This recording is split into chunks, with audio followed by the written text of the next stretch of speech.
your house burns, you feel like ashes on the ground.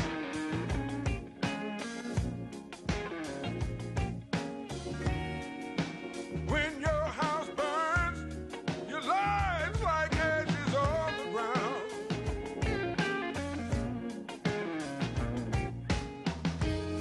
Your work time and memory, they ain't nowhere to be found.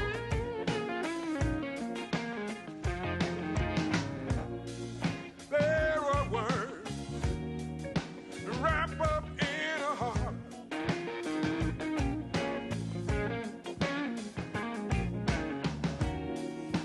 Parasites and cannibals will eat a living heart.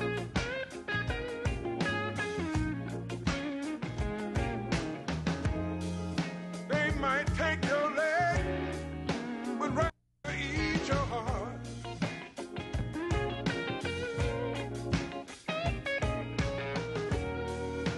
You don't have to be an arson to make a fire start. Don't have to be a cannibal to feed on. Journalism is the only business that is guaranteed in the Bill of Rights. It's the only business that has a mandate to tell the truth. There's no other business like that. Careless people, drop a lit cigarette. Lazy people, suck your blood dry. Lazy, careless people don't think about how or why.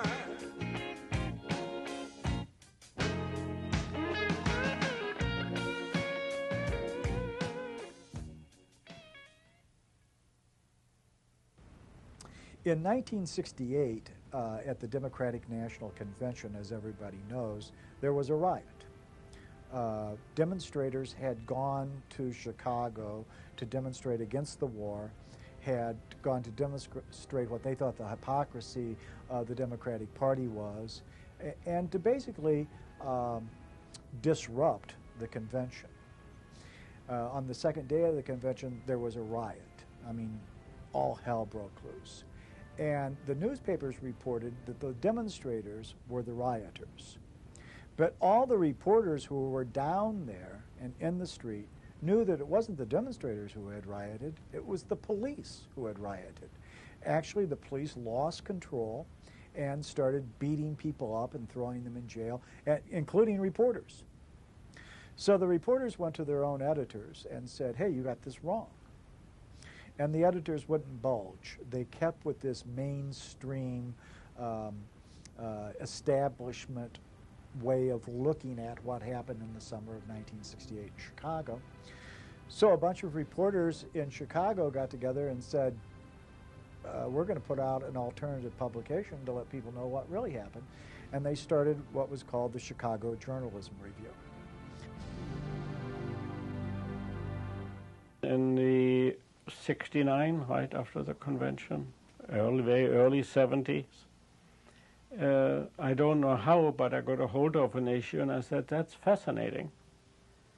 And why don't we do something like in St. Louis? And it was the first of a couple of dozen journalism reviews that sprouted up around the United States in the next 3 or 4 years.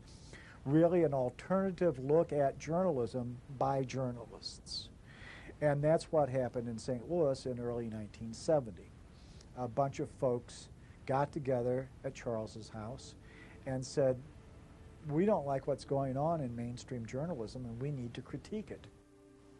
It's not so much a criticism of what has been published, although we do this, but what has not been published. The sins of omission to me are always more prevalent than the sins of commission. We would put the kids to bed and go back downstairs and work. It was 16-hour days, and there was always things to do.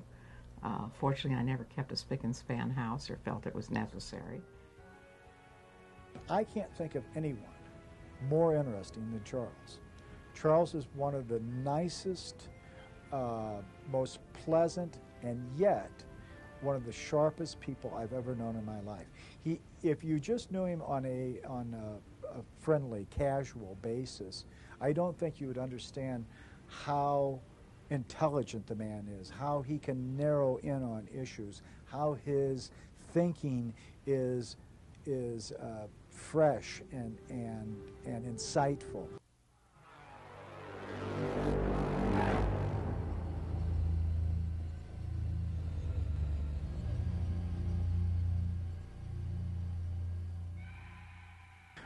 Jews who had the means to get out of Berlin and out of Germany were getting out. Charles's family didn't have those means, and so barely got out by the skin of their teeth.